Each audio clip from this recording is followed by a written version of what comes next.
Vamos a ver un concepto que tradicionalmente ha preocupado a la humanidad completa. Es el concepto, es el concepto del bien y el mal. Y esto nos genera temores e inseguridades. Es la dualidad que se observa prácticamente en todo lo existente. Pero respecto al comportamiento y a la moral del ser humano, pues estamos hablando de la dicotomía entre el bien y el mal, la dualidad bien y mal, o actuamos bien o actuamos mal, y esto trae unas consecuencias. El concepto de pecado, curiosamente, en Grecia se utilizaba una palabra que era amartia, que significaba fallar la meta o no dar en el blanco. Ah, era un pecado se asimilaba a error, a no lograr un objetivo. En el hebreo existe una palabra que es hata, para pecado, que curiosamente significa algo parecido al griego amartia. La palabra hata en hebreo significa no alcanzar una meta, no lograr llegar al camino, no lograr el objetivo o no dar en el blanco exacto. Ah, Anio Séneca, un filósofo de la antigüedad, mencionaba su famosa frase, errar es humano. Entonces, pues consideramos que desde la antigüedad se trataba de suavizar el concepto de pecado como un concepto propio de la raza humana. Sin embargo, en la tradición judeocristiana involucran el concepto de pecado con Dios. Entonces ya no es uno pecando, cometiendo errores, no dando en el blanco, fallando, sino que además uno se está metiendo con Dios directamente para lograr un efecto pues mucho más poderoso en el concepto de pecado. Entonces, en la tradición judeocristiana, el pecado significa transgresión y alejamiento de la voluntad de Dios. Para los sacerdotes judíos incluso pecado eran muchas otras cosas, no solo los problemas de tipo, digamos, fallas de tipo moral, sino que además significaba transgredir normas y leyes y preceptos de tipo incluso cotidiano para los judíos. Y para ellos todo esto significaba un pecado. Y Jesucristo era considerado incluso uno de los pecadores, porque Jesucristo transgredía muchas de las leyes contra las que no estaba de acuerdo y enseñaba, pues básicamente lo que en su criterio debía enseñarse.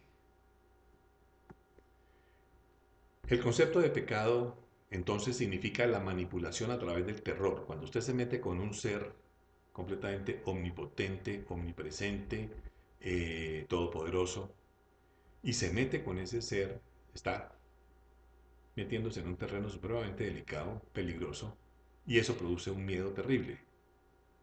Es el miedo a enfrentarse con el ser supremo que es pues Dios. Y peor aún en la tradición judeocristiana se hablaba todo el tiempo del Dios castigador, o sea, del Dios terrible. Entonces, pecado significa manipulación a través del miedo. Comenzando por el famoso pecado original, una, una gran mentira sagrada. Cuando estábamos pequeños en el colegio uno trataba de entender el concepto de pecado y le preguntaba al padre, ¿por qué el pecado original? Y él se inventaba unos cuentos para tratar de explicarle a uno lo inexplicable que significa el pecado original. Eso no tiene pies ni cabeza y no tiene razón de ser. ¿Qué es el pecado de nuestros padres Adán y Eva? Sí, pero es que parten de la base de que eso es una leyenda. Adán y Eva es una leyenda y con base en una leyenda crean una cosa que es el pecado original. Eso pues es completamente discutible. En el cristianismo se parte de un supuesto absurdo también, que es la famosa doctrina de la depravación total del hombre. Repito, la doctrina de la depravación total del hombre. Según esta doctrina, en la propia Biblia está escrita los puntos donde se menciona por qué el hombre es totalmente depravado. Y hay en muchos capítulos de la Biblia, del Antiguo Testamento, del Nuevo Testamento, se menciona esto.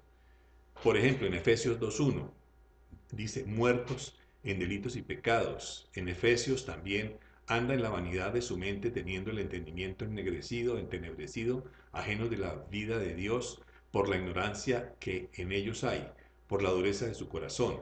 Veamos otro, perdón, en Romanos, por ejemplo, se menciona en un párrafo, Romanos 8:5-8, porque los que son de la carne piensan en las cosas de la carne, el ocuparse de la carne es muerte, por cuanto los designios de la carne son enemistad contra Dios, y los que viven según la carne no pueden agradar a Dios.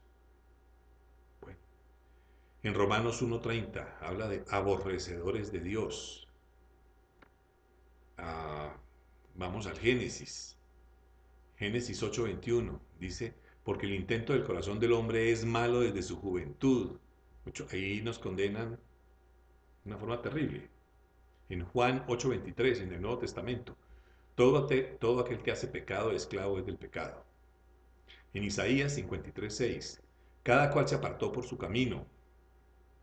En Juan 3:19, dice, y los hombres amaron más las tinieblas que la luz. En Ezequiel 18:4, por ejemplo, dice, el alma que pecare, esa morirá.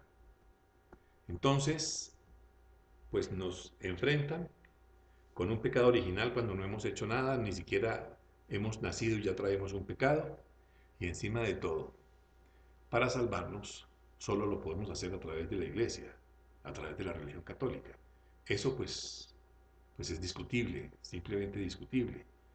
No digamos que no sea así o que es así o que no es así, no. Pero por lo menos yo me atrevería a buscar un espacio para discutir este tipo de temas acerca del pecado y peor aún lo de la depravación total del hombre. Cuando comparamos estos planteamientos con lo que sucede en Oriente, perdón, en Oriente se tiene un concepto muy claro del yin y el yang, el bien y el mal, los polos opuestos, la dualidad, los opuestos, hombre, mujer, blanco, negro, positivo, negativo, día, noche. Y lo interesante de esto es que, según los pensadores orientales, la sabiduría trata del equilibrio entre estas dos fuerzas. Es el equilibrio de nuestras dos fuerzas contrapuestas. Nosotros tenemos el bien y el mal adentro y debemos buscar justamente equilibrar estos dos conceptos para tener una situación de sabiduría. Dejemos ahí por ahora.